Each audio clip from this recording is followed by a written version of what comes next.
بس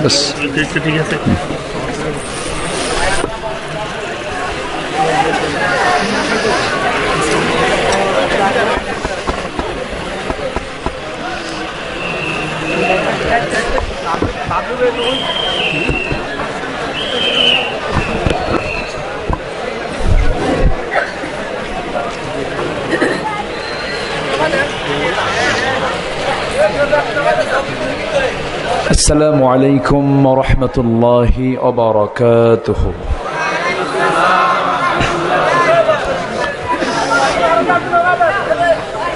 إن الحمد لله الأكرم الذي خلق الإنسان وكرم وعلمه من البيان ما لم يعلم،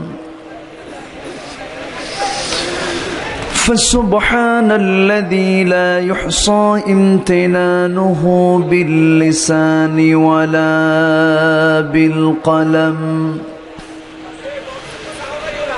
نشهد أن لا إله إلا الله وحده لا شريك له،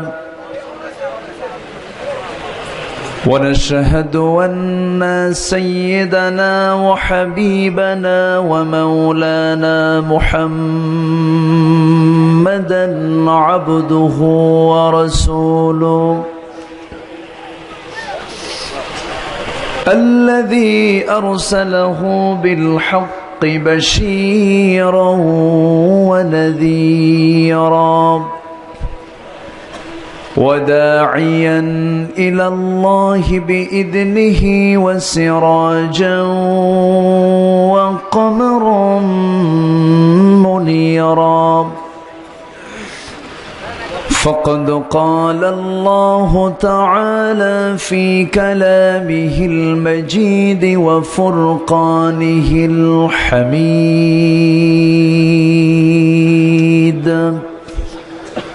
أعوذ بالله من الشيطان الرجيم. بسم الله الرحمن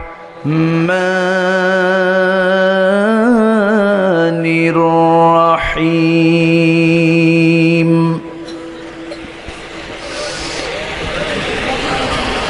يا أيها الذين آمنوا هل أدلكم على تجارة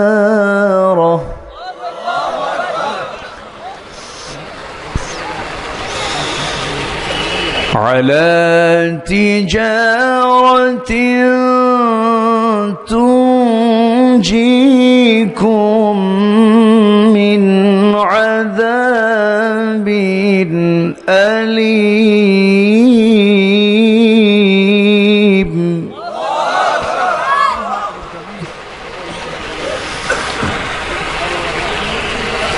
تؤمنون بالله ورسوله وتجاهدون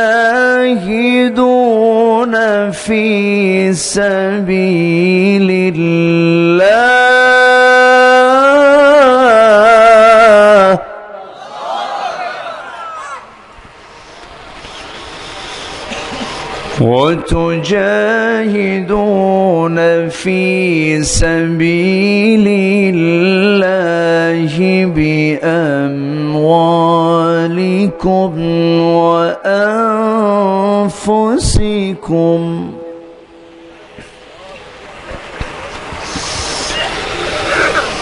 ذلكم خير لكم إن كنتم تعلمون.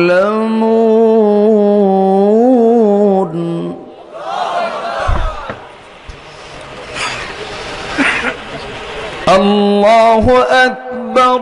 بسم الله الرحمن الرحيم. الرحيم إن الله وملائكته يصلون على النبي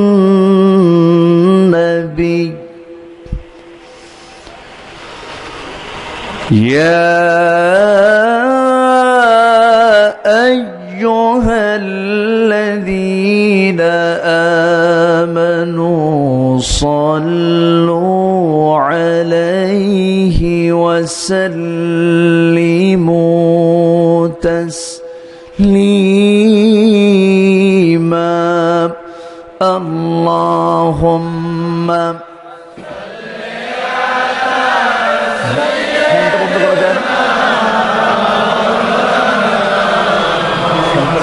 আওয়াজটা খুব জোরে হচ্ছে।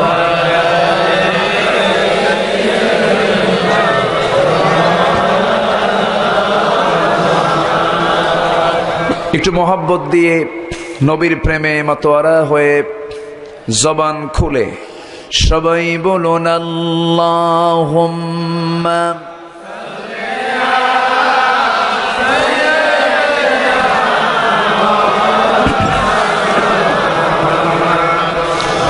وعلى آله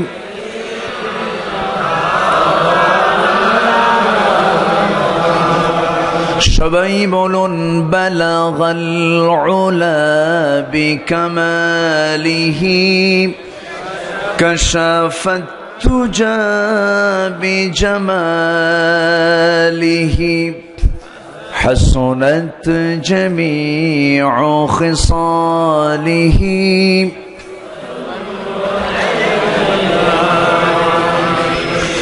سراج الملة تمهي فخر دو عالم دلبار مولاه شريف الأنبياء نسخا كل أديان دگر ہو بلغ العلم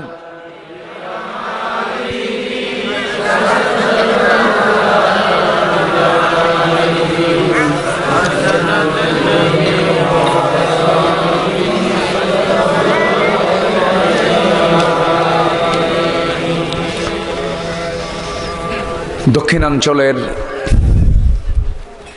নোয়াখালী অঞ্চলের লক্ষ্মীপুর জেলার রায়পুর উপজেলার পূর্ব সোনাপুর নুরমিয়াবাড়ি জায়ে মসজিদ মদিনাতুল উলুম নুরানি হাফিজিয়া মাদ্রাসা এবং যুব সমাজ মাহফিল ইন্তেজামী কমিটি কর্তৃক আয়োজিত আজকের এই পঞ্চম বার্ষিকী তাফসীরুল কোরআন মাহফিল 2020 মাদ্রাসা সংলগ্ন মাঠে অনুষ্ঠিত আজকের এই মহতী আয়োজনের সম্মানিত সুযোগ্য সভাপতি, আজকের এই প্রোগ্রামের সম্মানিত প্রধান অতিথি, আজকের এই প্রোগ্রামের সম্মানিত মেহমানবৃন্দ, সুশীল সমাজ, জাতির শ্রেষ্ঠ সন্তান শিক্ষক মণ্ডলী, দূরে ও কাছের বিভিন্ন স্থান থেকে ছুটে আসা আজকের এই মহৎ আয়োজনের প্রধান আকর্ষণ আমার প্রাণপ্রিয় সম্মানিত দ্বীনী ভাইরা, আড়ালে বসে আছেন শ্রদ্ধেয়া সম্মানিতা মা বোনেরা। আলোচনার প্রথমেই আনুষ্ঠানিকতার মধ্য দিয়ে আমার পক্ষ থেকে আবারও দিল খোলা সালাম, আসসালামু আলাইকুম ওয়া রাহমাতুল্লাহি তাআলা ওয়া বারাকাতুহু। সালামের জবাব শুনে মনে হচ্ছে খুবই ক্লান্ত হয়েছেন আপনারা। ক্লান্ত হওয়া স্বাভাবিক। বসেছেন কখন, এখন বাজে কত? এত রাতে আলোচনায় ওঠা মানে পাগলির সাথে ঘর সংসার শুরু করা, মানে বিয়ে হয়ে গেছে কিন্তু বউটা পাগলি। কি করবেন, ইজাব কবুল তো হয়ে গেছে, সংসার তো করতে হবে। তো এত রাতে আমি উঠেছি ক্লান্তির সময়, যে সময় মানুষ চলে যাবে সেই সময় আমি উঠেছি আজকে আলোচনায়। অনেক বড় বড় মেহমান ছিলেন, আমার পূর্বে ছিলেন এদেশের তাফসীর অঙ্গনের একজন উজ্জ্বল নক্ষত্র আমার ভাই আবু নসর আশরাফি ভাই, সদাহাস্যজ্জ্বল আমার অত্যন্ত কাছের মানুষ শেখ জামাল উদ্দিন ভাই, তিনিও কথা বলেছেন। এই শেষে এসে আমি ভাঙ্গাচুরা মানুষ, কি আর বলি। সবাই শুনতে রাজি আছেন তো? জোরে বলি ইনশাআল্লাহ। আমরা শুকর আদায় করছি, বলছি আলহামদুলিল্লাহ। সবাই বলছি আল্লাহুম্মা ইন্নী আসআলুকা আল হুদা ওয়াত তুকা ওয়াল আফাফা ওয়াল গিনা। সবাই বলি আল্লাহুম্মা লাকা আসলামতু ওয়া বিকা আমানতু ওয়া আলাইকা তাওয়াক্কালতু ওয়া ইলাইকা আনাবতু।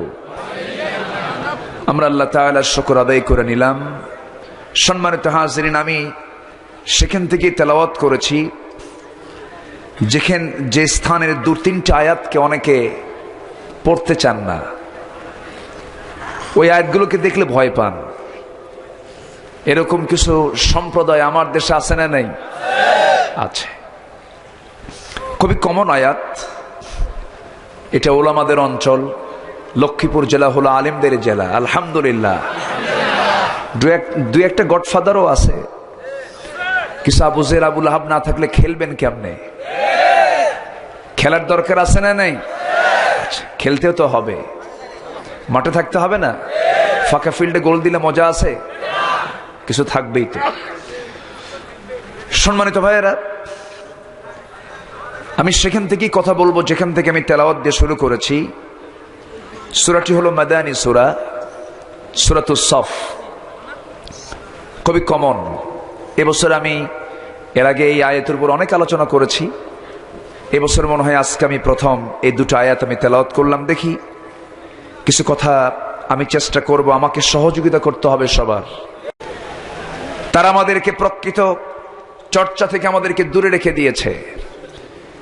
একজন মাদ্রাসা স্টুডেন্ট কামিল পাশ করে, দাওরায়ে হাদিস কমপ্লিট করে, কিন্তু ইকামতে দ্বীনের মূল নির্যাস সে বোঝে না। আছে না নাই বলেন তো? আছে না নাই? আছে, বোঝে না। এগুলোর পিছনে মূল কারণ হলো ইন্ধন জুগিয়েছে দীর্ঘ সময় ধরে এই ব্রিটিশরা। সম্মানিত ভাইয়েরা, এই সমস্ত বিষয় থেকে আমাদেরকে সচেতন হতে হবে। সামনে আমাদেরকে জ্ঞানে বিজ্ঞানে এগিয়ে যেতে হবে সামনের দিকে।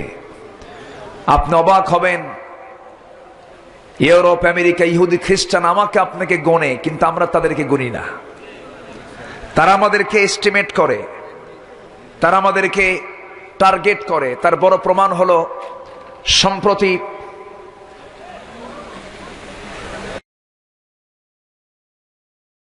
ইরানের একজন সর্বোচ্চ সামরিক কর্মকর্তা কাসেম সুলাইমানিকে হত্যা করা হলো। হত্যা করা হয়নি? হত্যা করা হয়েছে। কেন হত্যা করা হয়েছে? মুসলিম সামরিক শক্তি প্রবল হোক, এটা কখনো পাশ্চাত্য কখনো চায় না। সম্মানিত ভাইয়েরা, সম্মানিত বন্ধুগণ, আল্লাহ পাক সামরিক শক্তিটাকে শক্তিশালী করার জন্য একটা সূরার নামই দিলেন সূরাতুল হাদিদ, এবং বলে দিলেন ফিহি বাসুন শাদীদু ওয়া মানাফিউ লিন-নাস, যাতে রয়েছে প্রচন্ড শক্তি এবং মানুষের জন্য রয়েছে এর মধ্যেই কল্যাণ এবং উপকার। কিন্তু আজকে মুসলমান সেই জাতীয় শিক্ষা থেকে অনেক অনেক দূরে চলে এসেছে। শুধু ফতুয়া নিয়ে আজকে আমার দেশ ব্যস্ত হয়ে পড়েছে, গালাগাল নিয়ে ব্যস্ত হয়ে পড়েছে। আজকে একজন আরেকজনকে সহ্য করতে পারছে না। টুপি নিয়ে গন্ডগোল। মাত্র টুপি, কোন টুপি পরবো কোন টুপি পরবো না, টুপি দেখে সালাম দেব কি দেব না এই সিদ্ধান্ত নেয়। আজকে মুসলমান তার চিন্তা চেতনার কত ডিমোশনে নিয়ে এসেছে মুসলমান জাতি আজকে। সম্মানিত ভাইরা, মূল কারণ হলো জিহালাত, মূর্খতা, জ্ঞানের অভাব। আছে না নাই? আসতে বলবেন না, আছে না নাই? আছে। আমার বন্ধুগণ, আমাকে আপনাকে সবার আগে জ্ঞানার্জনে মনোনিবেশ দিতে হবে। আমাকে জ্ঞানে বিজ্ঞানে এগিয়ে আসতে হবে। আল্লাহ রাব্বুল আলামিন বান্দার জন্য প্রথম ওহী কিন্তু অন্য কিছু দেন নাই, প্রথম ওহীটাই দিয়ে। আমার সঙ্গে সবাই ঠোঁট মিলিয়ে সুন্দর করে জাবালে নূরে যে রাসূল যে প্রথম আয়াতগুলো পেলেন, সে আয়াতগুলো হলো ইকরা বিসমি রাব্বিকাল্লাযী খালাক খালাকাল ইনসানা মিন আলাক ইকরা ওয়া রাব্বুকাল আকরামুল্লাযী আল্লামা বিল কলম আল্লামাল ইনসানা মা লাম ইয়ালাম। জোরে বলি আল্লাহু আকবার। নবীকে প্রথম অর্ডারই দেওয়া হলো, হে রাসূল আপনি পড়ুন। কার নামে পড়বেন আপনি? আসতে বলবেন না, কার নামে পড়তে হবে? আমার দেশেও পড়াশোনা আছে না নাই? আসতে বল, আছে না নাই? আছে। লক্ষ লক্ষ ছাত্র ছাত্রী পড়াশোনা করে, কলেজে পড়ে, ভার্সিটিতে পড়ে, মাদ্রাসায় পড়ে। শিক্ষার হার আমরা যে তথ্যগুলো পেয়ে পাচ্ছি, আজ থেকে 10 বছর আগে শিক্ষার হার যা ছিল আজকে কমছে না বাড়ছে? শিক্ষার হার বেড়েছে, ধর্ষণ বুঝি কমেছে? হ্যাঁ, তো শিক্ষা হলো কি তাহলে?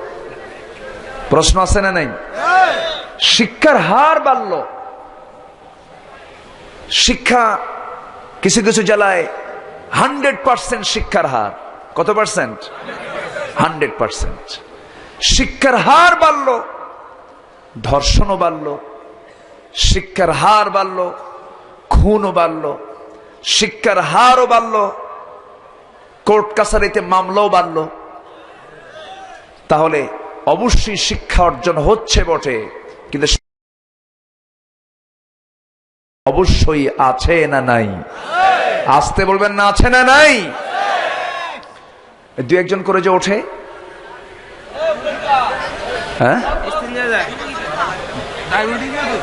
জরুরত, প্রয়োজন। তাহলে তো হ্যাঁ, তাহলে তো প্রয়োজন, তাহলে সবাই যান, সেরে টেরে আসেন। এরকম কিছু বলবো, ছুটি দিয়ে দেবো? শেষ ক্লাস, আমি বলেছি না খুব কঠিন। যারা মাদ্রাসায় শিক্ষকতা করেন, কলেজের শিক্ষকতা করেন, প্রথম ক্লাস কিন্তু খুব মজা পায়। শিক্ষকও মজা পায়, ছাত্র মজা পায়, কিন্তু শেষ ক্লাস আর যায় না। শিক্ষকও পারে না, ছাত্রকে স্যার যান, ঠিক কিনা? কিন্তু এখানে তো আর ঘর না, এখানে তো আর যাওয়ার জন্য বলারও দরকার হয় না। তবে আদবের প্রয়োজন আছে না নাই? আসতে বলবেন না, আদবের প্রয়োজন আছে না নাই? আমরা কিসের আদব নিয়ে বসবো? আমরা কেউ অযথা অপ্রয়োজনে আমরা নড়াচড়া করব না। আমি বেশি সময় নেব না, আপনাদেরকে বেশি বিরক্তও করব না। ওয়াজ মূলত আবার আমার পূর্বের যারা মেহমান, অনেক অনেক বিচক্ষণ, তারা অনেক কনসাস এবং অনেক বড় স্কলার, তারা অনেক কথা তারা বলেছেন। আমি একটু জোড়াতালি দিয়ে কিছু কথা বলে বিদায় নেব। জোরে বলি ইনশাআল্লাহ। আমার তো ইলম কালাম তেমন নেই, কিন্তু মানুষ আমাকে ওই একটু উপরে রাখতে চায়, উপরে রাখে। ছোটবেলায় আব্বার সঙ্গে বাজারে যেতাম, কাঁচা বাজারে। ওই তরি তরকারি বিক্রি করার জন্য আগে কিন্তু ওই মিটার ইউজ হতো না, ডিজিটাল যে এখন মিটারগুলো, এগুলো আগে ইউজ হতো কি? পাল্লা।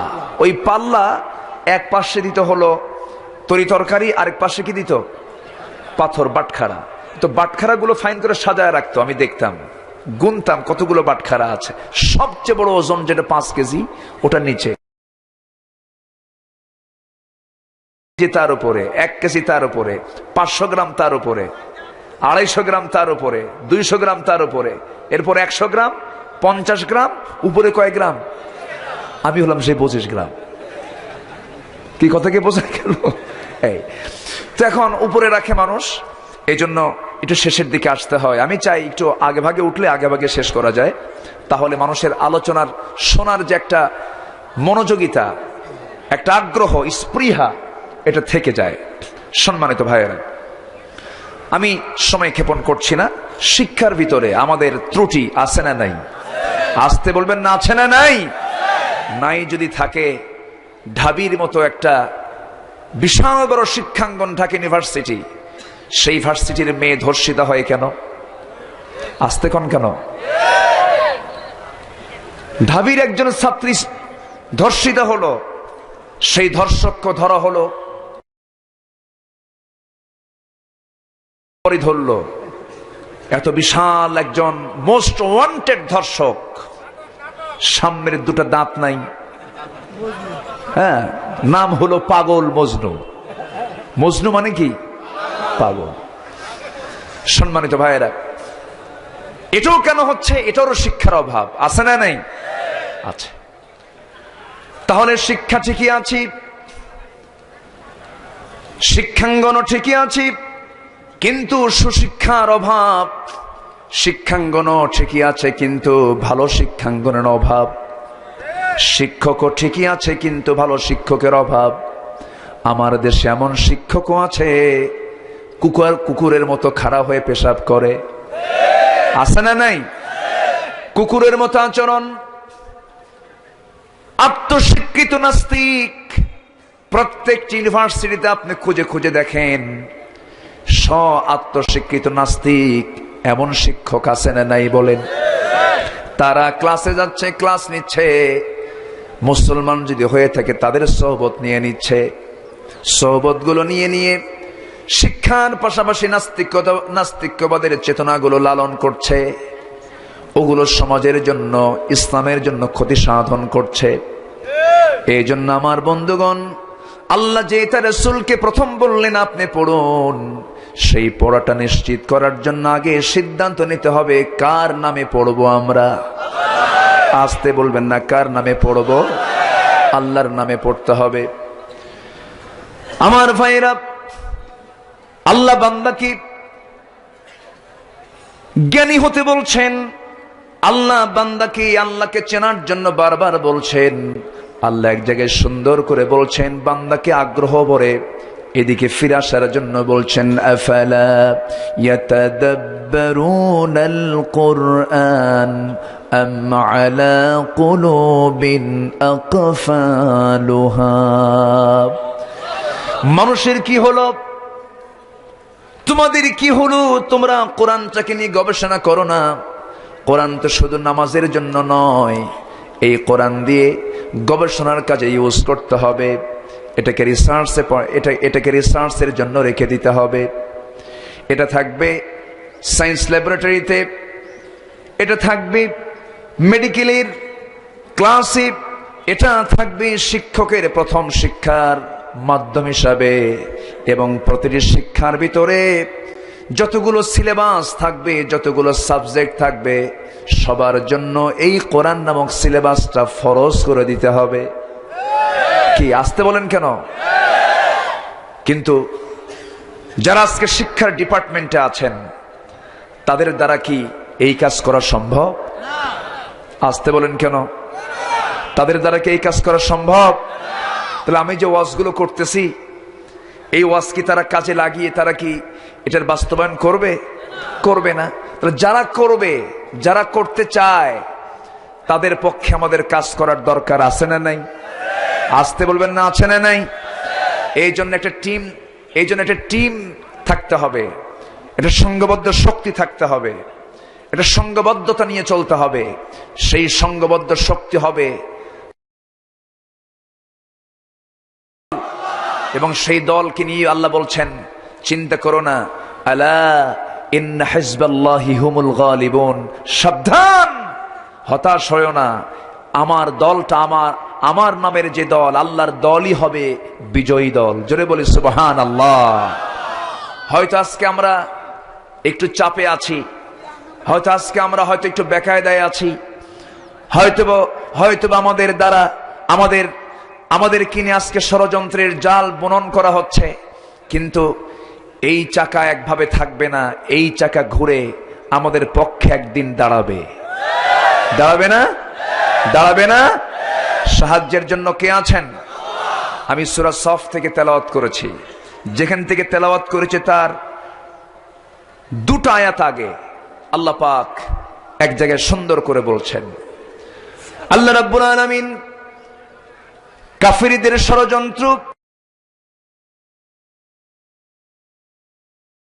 বান্দাকে স্পষ্ট করে জানিয়ে দিচ্ছেন, বান্দা শোনো, ইউরিদুনা লিইউতফিউ নূরাল্লাহি বিআফওয়াহিহিম ওয়াল্লাহু মুতিম্মু নূরিহি ওয়ালাউ কারিহাল কাফিরুন। জোরে বলি আল্লাহু আকবার। কাফেররা চায় মুখের ফুৎকারে আল্লাহর দিন কি নিভিয়ে দেবে, মানে ঠনক মনে করে আল্লাহর দিন বুঝে আমরা মুখের ফুৎকারে নিভাইয়া দেব না।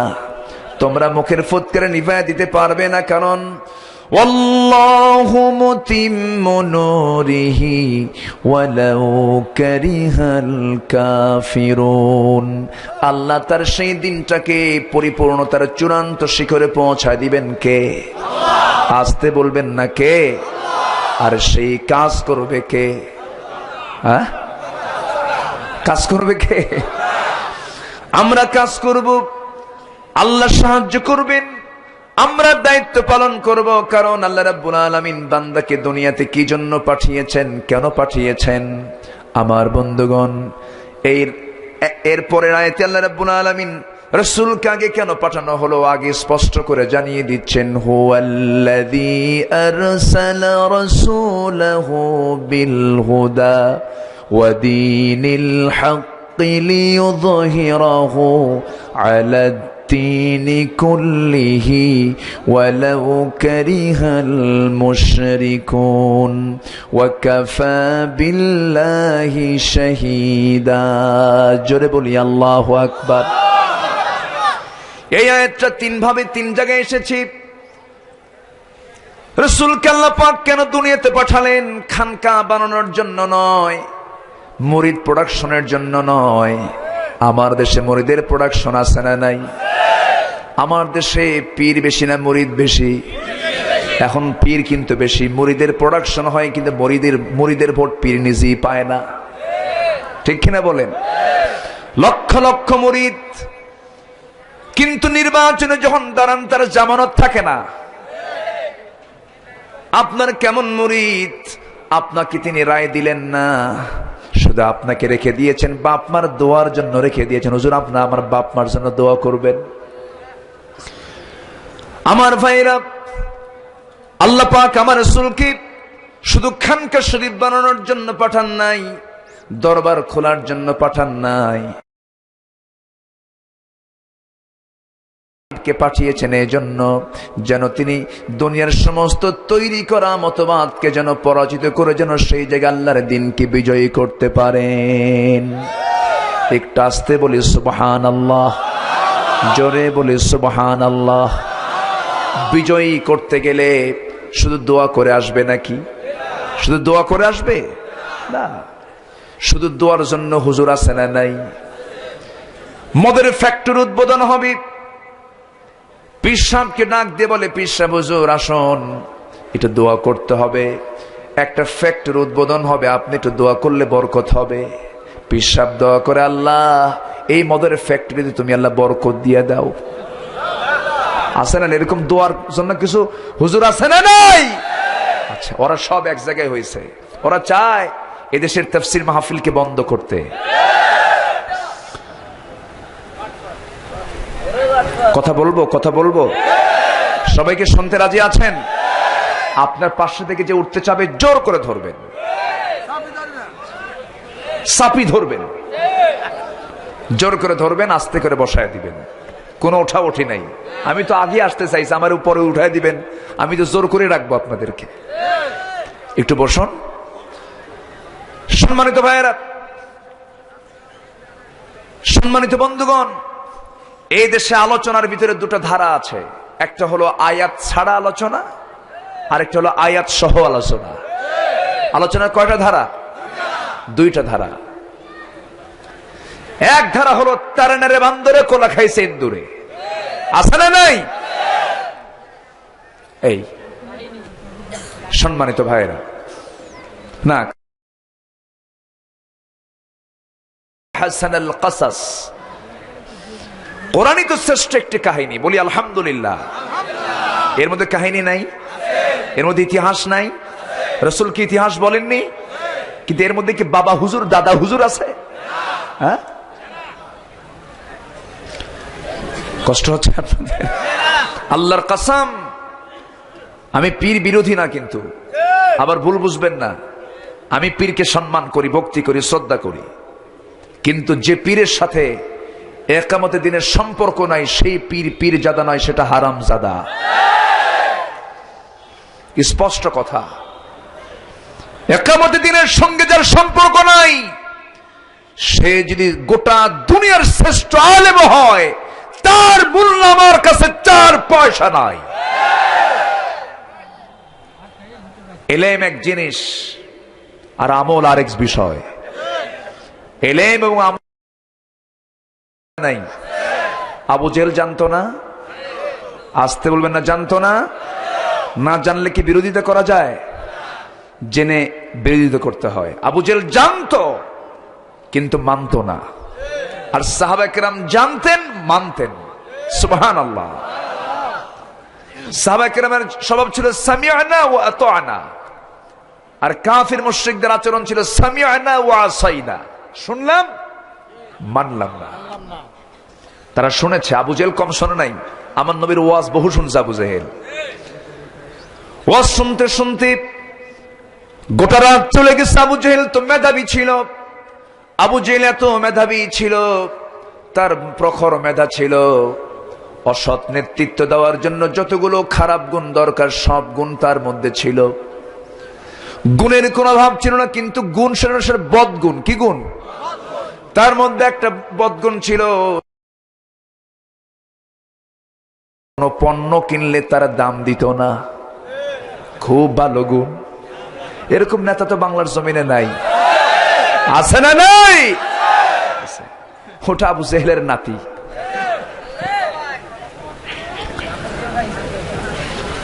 আবু জেহেল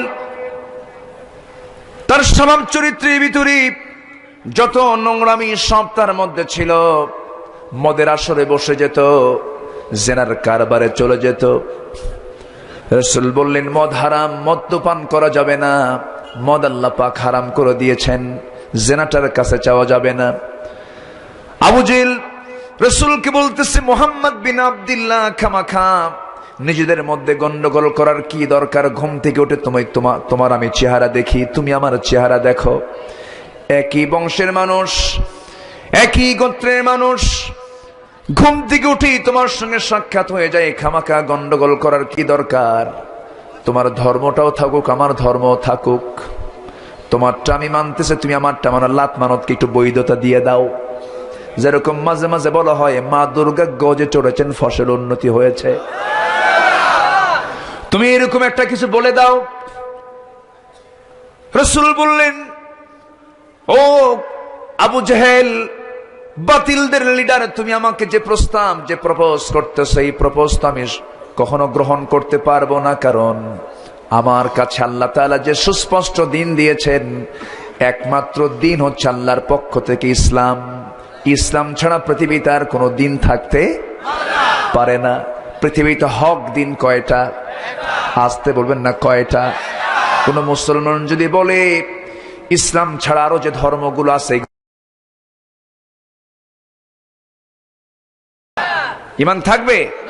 থাকবে না। হ্যাঁ, আপনি এটা বলতে পারেন যে কোন ধর্ম বলে না যে তুমি মিথ্যা কথা বলো, এই কথা বলতে পারেন। কোন ধর্ম বলে না তুমি হিংসা করো, কোন ধর্ম বলো না তুমি বেহায়াপনা দেখাও, এটা বলতে পারেন। কিন্তু ইসলামের বাইরে আরো যে ধর্ম আছে, ওগুলো ধর্ম, ওগুলো ভালো, এই কথা বলা মাত্রই তার ঈমান নাই। ঠিক কিনা? তার ঈমান নাই। এই জন্য আল্লাহ রাব্বুল আলামিন রাসূলকে কেন পাঠিয়েছেন তা ফাইন্ড আউট করলেন। কেন দুনিয়াতে পাঠালাম হে রাসূল? আপনাকে পাঠানোর 1 নম্বর উদ্দেশ্য হলো আপনি যেন পৃথিবীর যত ধর্ম আছে, পৃথিবীর যত তন্ত্রমন্ত্র আছে, পৃথিবীর যত ইসলাম আছে, পৃথিবীর যত বাদ আছে, সমস্ত তন্ত্র মন্ত্রের উপরে যেন এই দিনকে, ইসলামকে যেন আপনি বিজয়ী করতে পারেন। এই জন্যই আমি আপনাকে। দিন কেমনি এমনি বিজয় হয়েছে নাকি?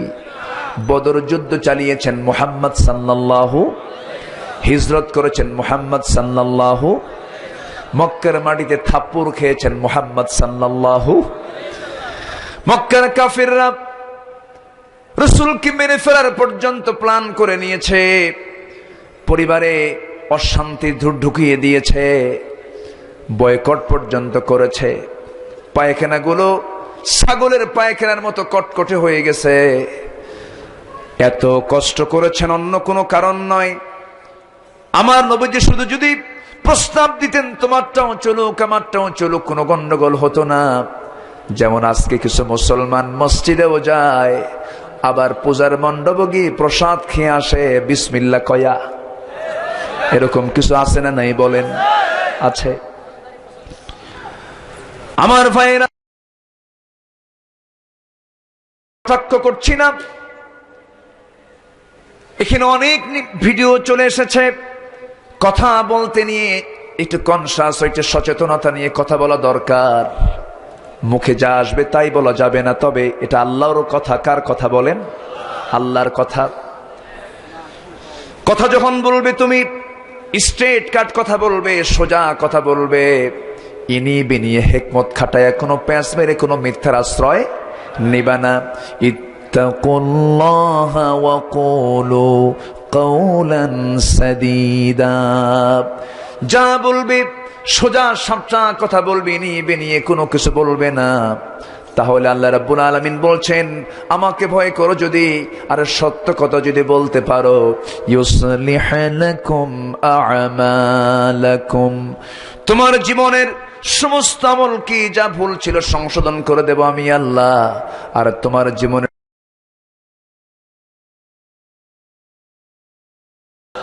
আমার ভাইরা, আমার নবীজি স্ট্রেট কথা যখন বলে ফেললেন না, কোনো দিন মানি না, কোনো বিধান মানি না, কোনো কিছু আইনকে আমি মানতে পারবো না। কার আইন ছাড়া, কার বিধান ছাড়া, কার হুকুম ছাড়া।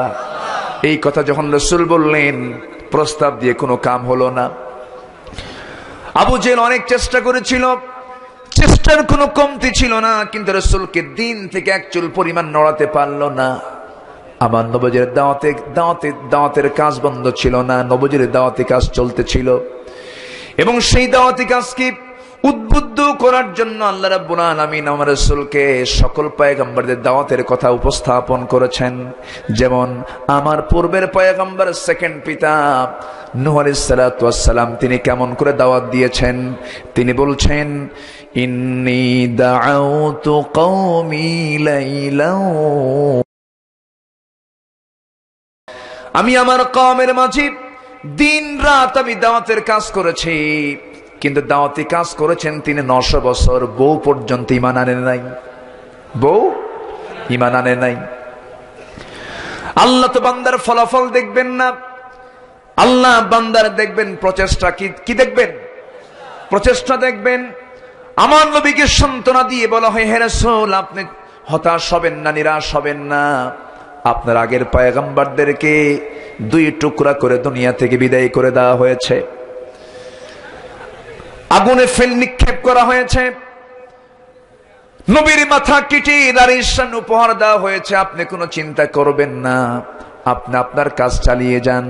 আমার নবী কাউকে ভয় পেয়েছেন নাকি? আসতে বলবেন না, কাউকে ভয় পেয়েছেন নাকি? তার যে দাওয়াতি মিশন, সেই মিশন যখন তিনি শুরু করে দিলেন, এক পর্যায়ে নবীর জীবন থেকে কাছের 2 জন মানুষ ছিলেন। একজন ছিলেন খাদিজা, আরেকজন ছিলেন আবু তালিব। খাদিজা মুসলিমা হয়ে দুনিয়া থেকে বিদায় নিয়েছিলেন। তার একটা প্রভাব ছিল, কারণ সম্পত্তির দিক থেকে সবচেয়ে বেশি সম্পত্তির মালিক ছিলেন এই খাদিজা। আবার ওইদিকে আবু তালিব নেতৃস্থানীয় ব্যক্তিবর্গের অন্যতম হওয়ার কারণে তার ভয়ে নবীর দিকে কেউ চোখ রাঙিয়ে কথা বলার সাহস পায় নাই। কিন্তু এই দুজন মানুষ যখন নবীর জীবন থেকে যখন বিদায় নিয়ে নিলেন, চলে গেলেন, আবু জেহেল বেয়াড়া হয়ে গেল।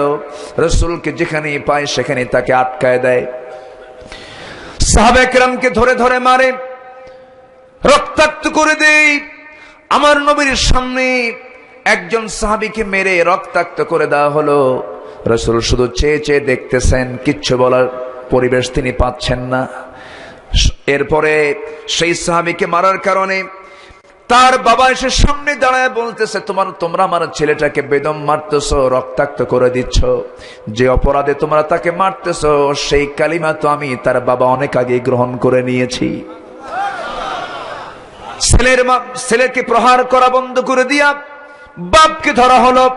বাপকে মারতে মারতে রক্তাক্ত করে ফেলে দিয়া দুই পা দুই ঘোড়ার পায়ের সঙ্গে চালিয়ে বেঁধে দিয়া দুই ঘোড়া দুই দিকে চালায় দিল।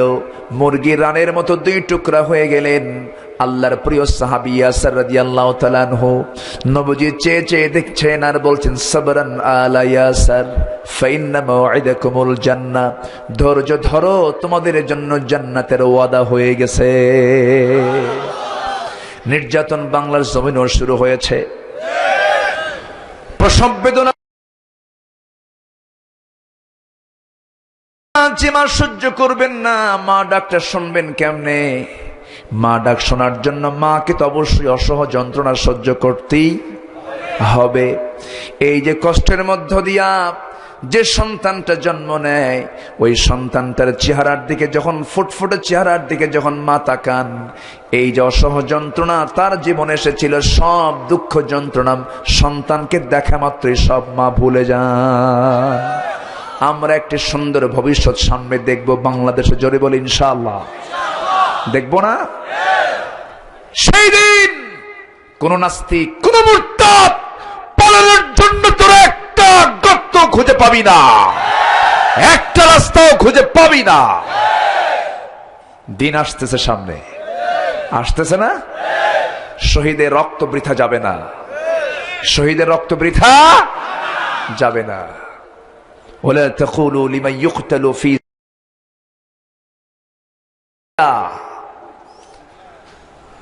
সম্মানিত ভাইয়েরা, ওরা বোঝে না, ওরা হাসে, আলেমের বিরুদ্ধে ষড়যন্ত্র করে আর মিষ্টি বিতরণ করে ওই গ্রুপ।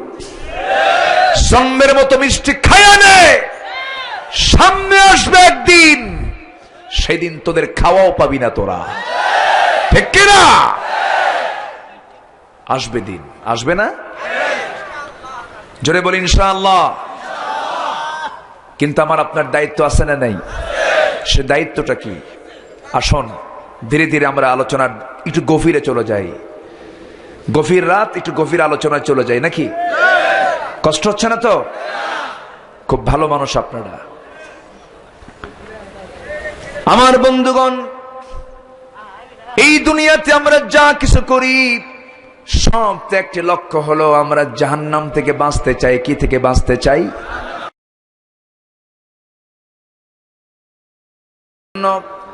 জাহান্নামের কাজগুলো করা যাবে না, জান্নাতের কাজগুলো করতে হবে আমাকে আপনাকে। আল্লাহ বান্দাকে এবারে জান্নাতের অফার দিচ্ছেন। কিসের অফার বলেন? জান্নাতের অফার।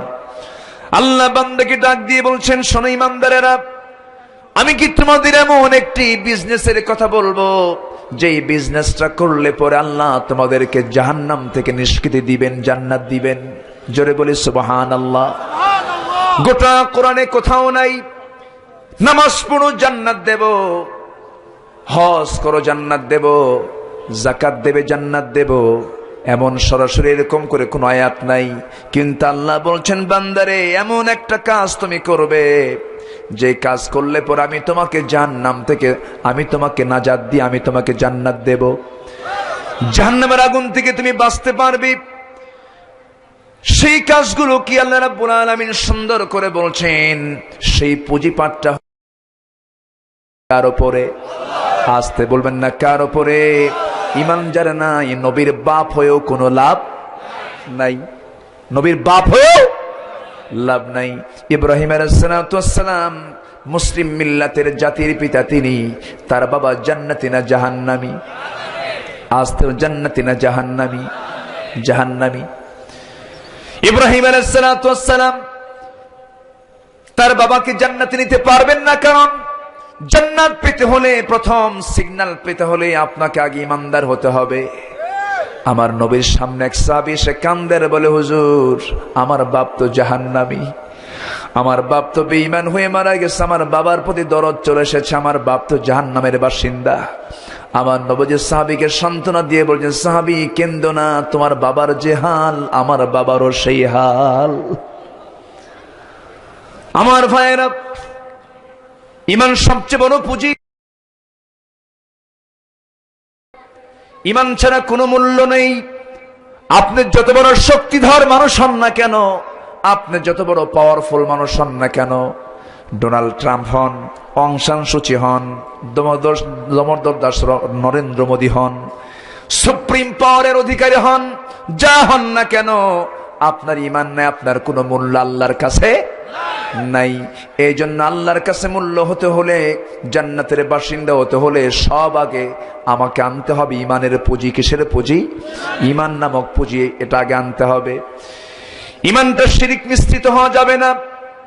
শিরিক মুক্ত হতে হবে, বিদাত মুক্ত হতে হবে, জুলুম মুক্ত হতে হবে।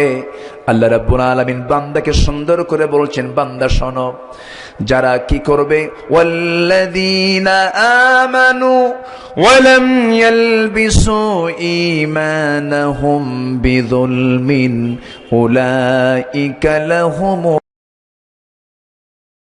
মুহতাদুন। ঈমান যারা আনবে এবং শিরিক মুক্ত জীবন যারা করবে, এরাই তো হেদায়েত প্রাপ্ত বান্দা, আমি এদেরকে জান্নাত দিয়ে দেব। জোরে বলে সুবহানাল্লাহ। আমার ভাই, আমার দেশে শিরিকের কারবার আছে না নাই?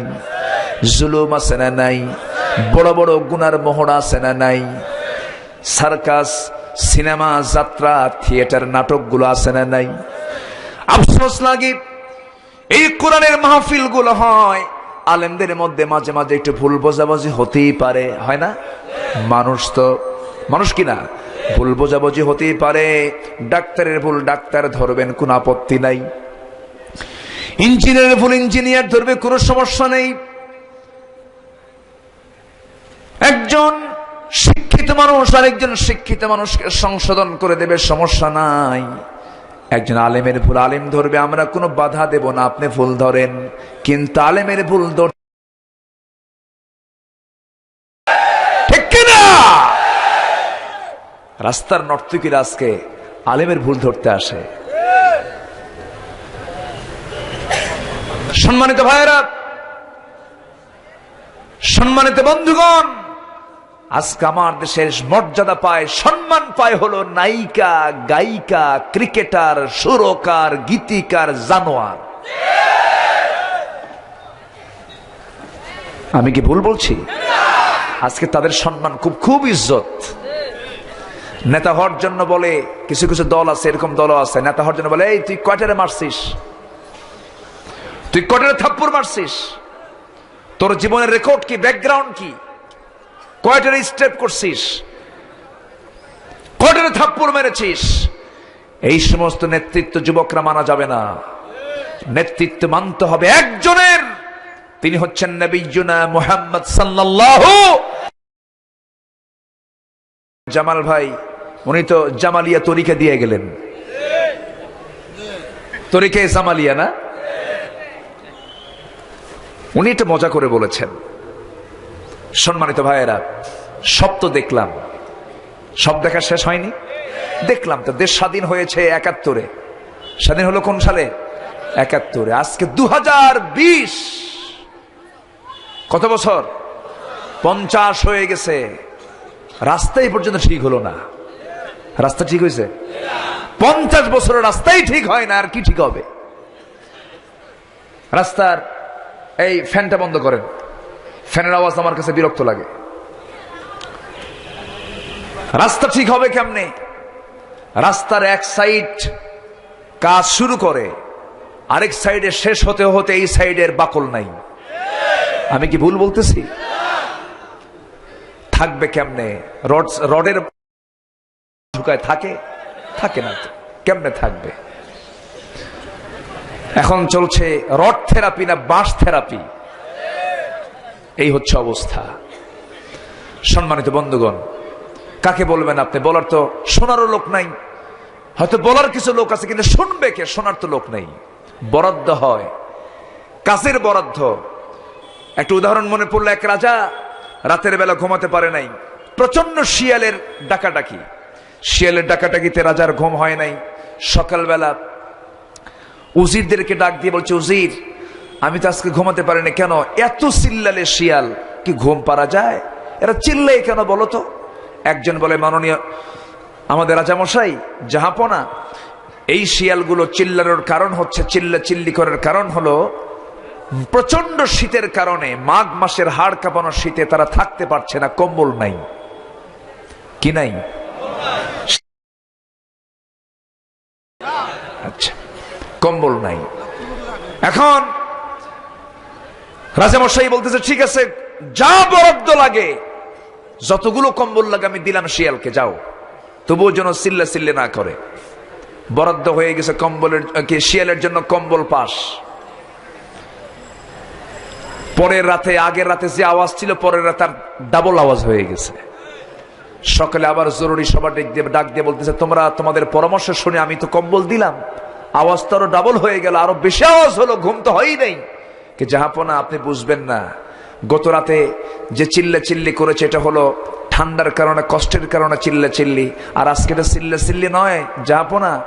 এই রাতে আজকে তাদের আওয়াজের কারণ হলো আপনি যে কম্বল দিয়েছেন, সেই কম্বলে খুশি হয়ে তারা চিৎকার মেরে আপনার শকর গুজার করতেছে। এরকম তেলবাজ নেতা আমার দেশে কম না বেশি? আসতে বলেন, কম না বেশি? বলতে ঠিক কিনা? বলতে বলতে নিয়ে যায় সাহাবীদের সাথে। সম্মানিত ভাইয়েরা, সম্মানিত বন্ধুগণ, আমার দেশে তো তেলবাজি থাকবে। আমার দেশে তো আর আপেল আবাদ হয় না, আপেলের গাছ নেই। আপেল থাকলে না হয় নিউটন তুই একটা তৈরি হইতো। আপেল কেন নিচের দিকে পরে উপরে কেন ওঠে না, এই চিন্তা করতে করতে বিজ্ঞানী নিউটন আবিষ্কার করলেন মাধ্যাকর্ষণ শক্তি। কিন্তু আমার দেশে তো আর আপেল নাই, আছে হলো সরিষার তেল। তেলের গাছ আছে না নাই? ওই তেল, সরিষার তেল হয়, খালি তেল মারে। কি মারে? তেল মারে। মারতে থাকো, একদিন সুন্দর সোনালী দিন আমাদের সামনে অপেক্ষা করছে। আসবে দিন, আমরা সামনে এগিয়ে যাব। পুঁজি হলো আমাদের, এক নম্বর পুঁজি হলো আমরা ঈমান এনেছি কার উপরে? আসতে বলবেন না, কার উপরে? আল্লাহর উপরে। আল্লাহ বললেন, ঈমান আনবি রাসূলের। নাম্বার 3 হলো وَتُجَاهِدُونَ فِي سَبِيلِ اللَّهِ بِأَمْوَالِكُمْ وَأَنفُسِكُمْ ذَلِكُمْ خَيْرٌ لَكُمْ إِن كُنتُمْ تَعْلَمُونَ। জোরে বলি আল্লাহু আকবার। নাম্বার 3 হলো আল্লাহর রাস্তায় জিহাদ করবে, সংগ্রাম করবে। নামাজ মুনাফিকরাও পড়ে, রোজা মুনাফিকরাও রাখে, দান সদকার ক্ষেত্রেও মুনাফিকরাও কিছু অংশগ্রহণ করে। কিন্তু মাঠে ময়দানে কিন্তু সব ইমানদার, সমস্ত বান্দা কিন্তু যেতে চায় না। আমার বন্ধুগণ, মাঠে ময়দানে যে বান্দা টিকে থাকতে পারবে তার ইমানটাই মজবুত। ইমানের পরীক্ষা মসজিদে নয়, ইমানের পরীক্ষা হলো জিহাদের ময়দান। ঠিক কিনা? ইমানের পরীক্ষা হলো জিহাদের ময়দান। মদিনার দিকে হিজরত করলেন। আমার নবীজি মদিনার দিকে যখন রওনা দিবেন, আমার নবীজির চোখে হাসি না কান্না? আসতে বলবেন না, হাসি না কান্না? কান্না কাঁদতে কাঁদতে আমার নবীজি মক্কা থেকে মদিনার দিকে রওনা দিলেন। আমার নবীজি ওই কাবার ভিতরে ঢুকে সেজদা দিতে চেয়েছিলেন। একদিন কাবার বাসিন্দা তিনি ছিলেন, ওই মক্কার বাসিন্দা তিনি ছিলেন। কাবা শরীফের দরজার চাবি একজন ব্যক্তির কাছে ছিল, ওসমান বিন তালহার কাছে ছিল। ওসমান বিন তালহাকে বলেন, ওসমান, আমাকে চাবিটা দিলে পরে আমি আমার হৃদয় থেকে আমি কাবার ভিতরে ঢুকে আল্লাহকে সেজদা দিতে চাই, তুমি আমাকে চাবিটা দেবে নাকি? ধাক্কা মেরে আমার রাসূলকে ধাক্কা মেরে যখন ফেলে দিল, আমার নবীজি মুখ থুবড়ে পড়ে গেলেন। মুখ থুবড়ে পড়ে যাওয়ার পর আমার নবীজি হাসি মাখা মুখ নিয়ে আবার তিনি দাঁড়ালেন। দাঁড়িয়ে বলছেন, ওসমান বিন তালহা, আজকে তোমাদের ক্ষমতা আছে, দাপট আছে, এই জন্য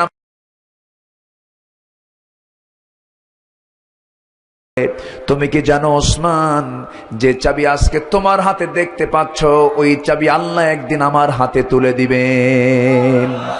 জোরে বলে সুবহানাল্লাহ, আরো জোরে বলে সুবহানাল্লাহ। হকের বিজয় দিবেন কে? আসতে বলবেন না, কে দিবেন? আল্লাহ দিয়ে দিবেন। ওসমান বিন তালহা আশ্চর্য হয়ে গেল।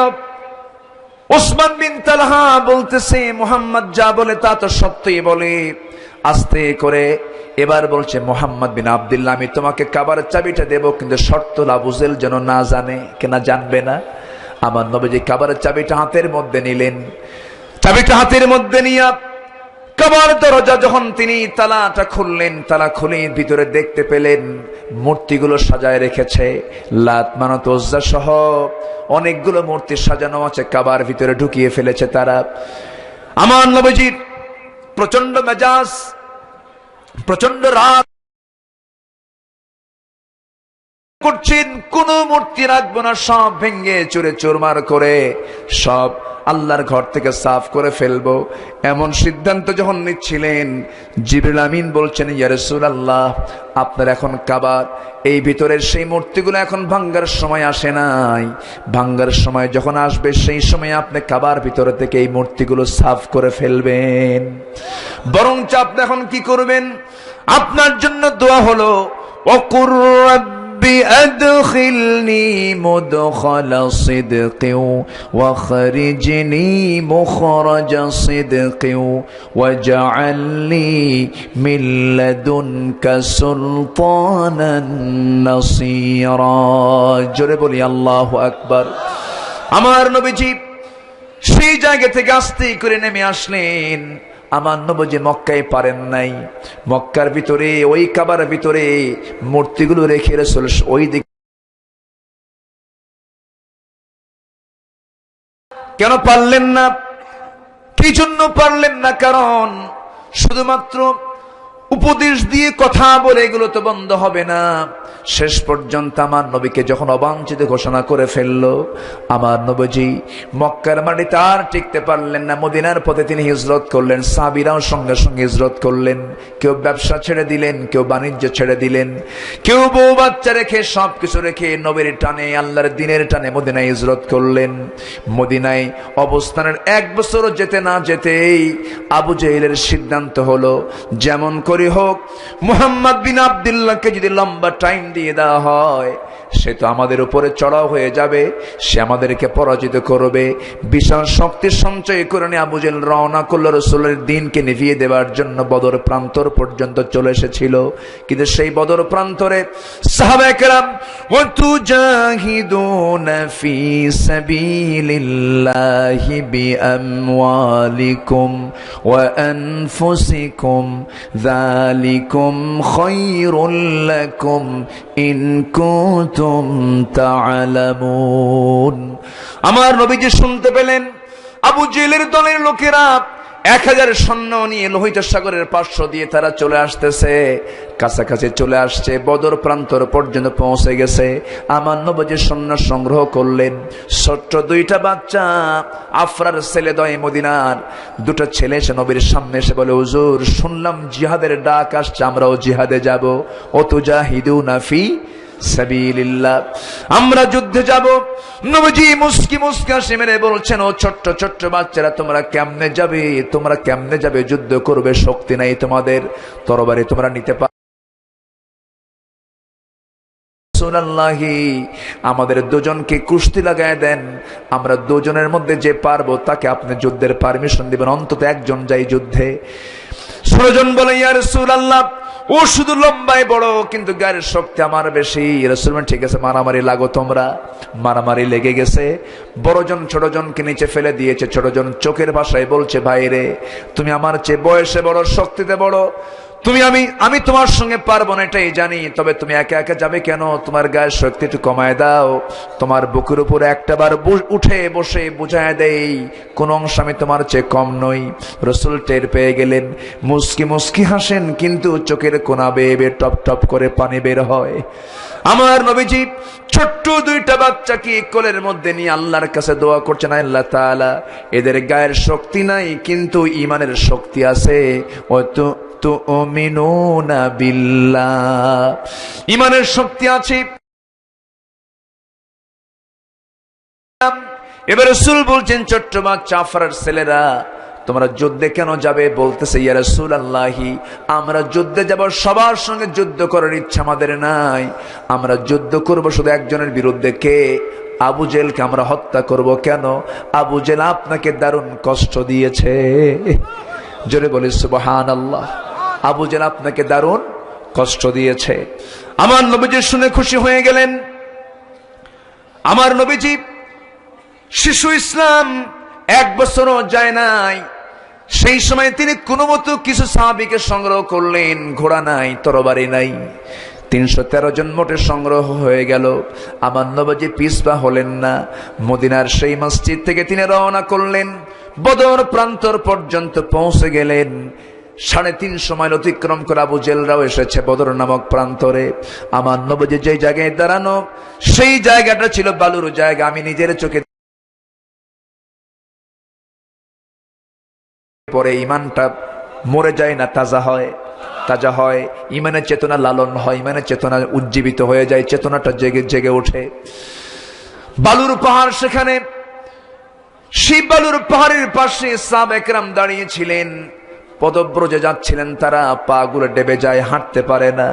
সাহাবীরা বলছেন ইয়া রাসূলুল্লাহি যুদ্ধ করতে আসছি আমরা আল্লাহর পথে, আল্লাহর সাহায্য কখন আসবে? আমরা তো হাঁটতে পারি না, আমাদের জায়গা হলো বালুর জায়গা, কদমটা দুর্বল, আপনি একটু দোয়া করে দেন। আমার নবীজি হাত তুলে দোয়া করলেন। আকাশে ঘন মেঘ জমা হলো, বৃষ্টি নাজিল হলো। অপরদিকে কুরাইশরা ছিল আঠাল মাটির জায়গায়, শক্ত মাটি, ঘোড়ার পিঠে তারা বসা ছিল। যখন বৃষ্টি নাজিল হলো, বৃষ্টি আসা মাত্রই বালুর মাটিতে যখন পানি পড়ে তখন শক্ত হয়ে যায়। আঠাল মাটিতে পানি পড়লে পরে বুঝি আরো শক্ত হয়, কাদা হয়ে যায়, পিছলা শুরু হয়ে গেল। ওদের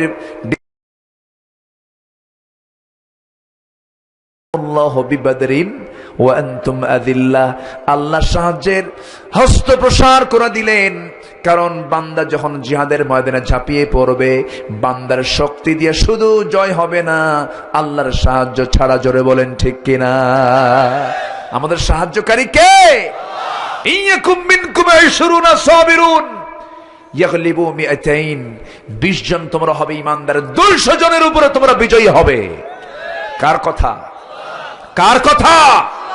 সেই আল্লাহর দ্বীনকে বাংলার জমিনে বিজয়ী করার জন্য জান মাল কোরবান দিতে কি সবাই রাজি আছেন? সবাইকে রাজি আছেন? একটু হাত উঁচু করে একটু তাকবীর দেন।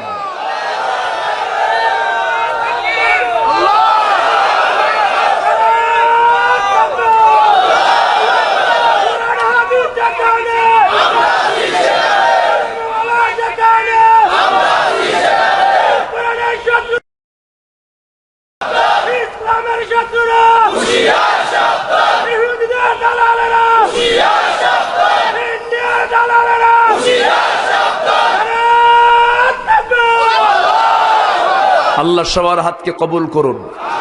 জোরে বলি আমিন, আরো জোরে আমিন।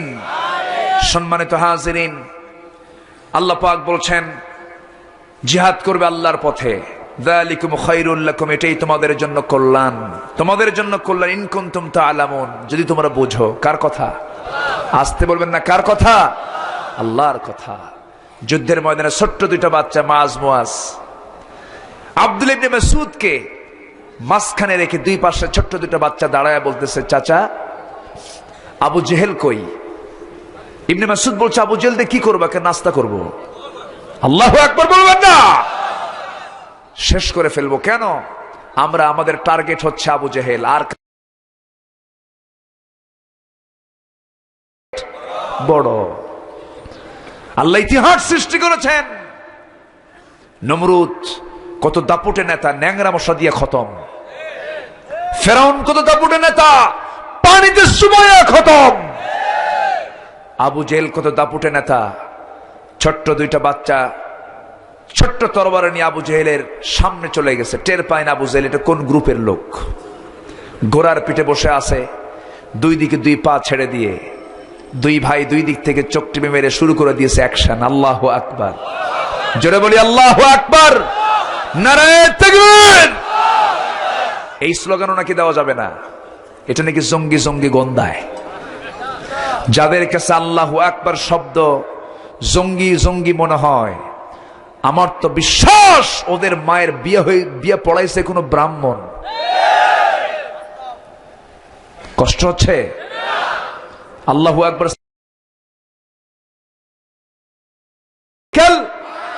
আলা ইয়া আইয়ুহাল মুদ্দাসসির কুম ফানজির রাব্বাকা ফাকাব্বির। আল্লাহর নাম তুমি বড় করে না, উচ্চগতি করো, আকাশ বাতাস উচ্চগতি করে ফেলো আল্লাহর আওয়াজ দিয়ে। সম্মানিত ভাইয়েরা, এই আওয়াজ অনেকের গায়ে দারুণ শেল বেঁধে যায়। এই আওয়াজ অনেকের কাছে আতঙ্ক, এই আওয়াজ অনেকের কাছে ভয়ঙ্কর। কাদের কাছে? যারা মুনাফিক, যারা মুশরিক, যারা কাফের, যারা জালিম। ঠিক কিনা? আমাদের এই তাকবীর হচ্ছে আমাদের একমাত্র বিজয়ের সম্বল। আল্লাহু আকবার। ইযা লাকীতুম ফিআতান ফাসবুতু ওয়াযকুরুল্লাহা কাসীরা। কোন যখন বাতিল শক্তির মোকাবেলায় দাঁড়িয়ে যাবে, ওয়াযকুরুল্লাহা কাসীরা, আমার নামটা তুমি বেশি করে নেবে। জোরে বলেন সুবহানাল্লাহ। ছোট্ট দুইটা বাচ্চা মেরে দিয়েছে, তরবারি হাঁকায় দিয়েছে দুই পায়ে। আবু জেহেল ওই যে ধরাশয়ী হয়ে জমিনে পড়ছে, আর কোমর সোজা হয়ে দাঁড়াতে পারে নাই, আর কোমর সোজা হয়ে দাঁড়াতে পারে নাই। কিন্তু এইদিকে বড় ভাই মাছকে চতুর্দিক থেকে ঘেরাও করে ফেলেছে। ঘেরাও করলে পরে সবার এই কাঁধের নিচে পড়ে আছেন বড় ভাই মাছ। তরবারি চালাচ্ছেন, যুদ্ধ চালাচ্ছেন। এক পর্যায়ে একজন কাফের এসে তার ডান হাতে বাহু বরাবর মেরে দিল। তরবারি ছিটকে পড়ে গেল, হাতটা চামড়ার সঙ্গে ঝুলতে লাগলো। লাভ বেরিয়ে গিয়ে তরবারি আবার বাম হাতের মধ্যে নিলেন, যুদ্ধ চালাতে লাগলেন। যুদ্ধ চালাতে চালাতে এক পর্যায়ে দেখা গেল ডান হাতটা এসে বাম হাতে ধাক্কা খাচ্ছে, ঝুলতেছে হাতটা। যুদ্ধ করতে ডিস্টার্ব হচ্ছে মনে করে ডান হাতটা বাম পারে তলে রেখে একটা টান মারলেন, হাতটা ছিটকে পড়ে গেল। বাম হাতে যুদ্ধ চালাতে লাগলেন। যুদ্ধ করতে করতে এক পর্যায়ে দেখা গেল বাম হাতও কেটে ফেলে দিল। তরবারি ঝনঝন করে পড়ে গেল, এতিমের মতো সামনে দাঁড়ায় আছে। কিন্তু মুখে তার হাসির ঝিলিক, জান্নাতের গন্ধ নাকের মধ্যে আল্লাহ পাক ঢুকায়া দিয়েছেন। হাত কাটা হলো, পা কাটা হলো, মস্তকটা ছিটকে পড়লো।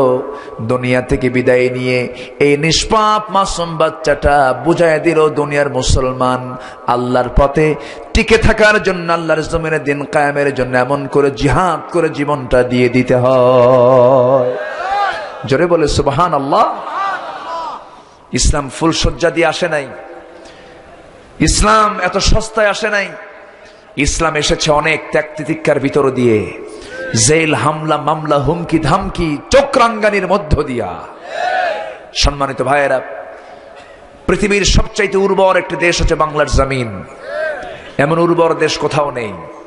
দিনের জন্য, ইসলামের জন্য উর্বর একটি জমিন হচ্ছে বাংলার জমিন। এই জমিন আল্লাহর দিন কায়েম হবেই হবে, জোরে বলে ইনশাআল্লাহ।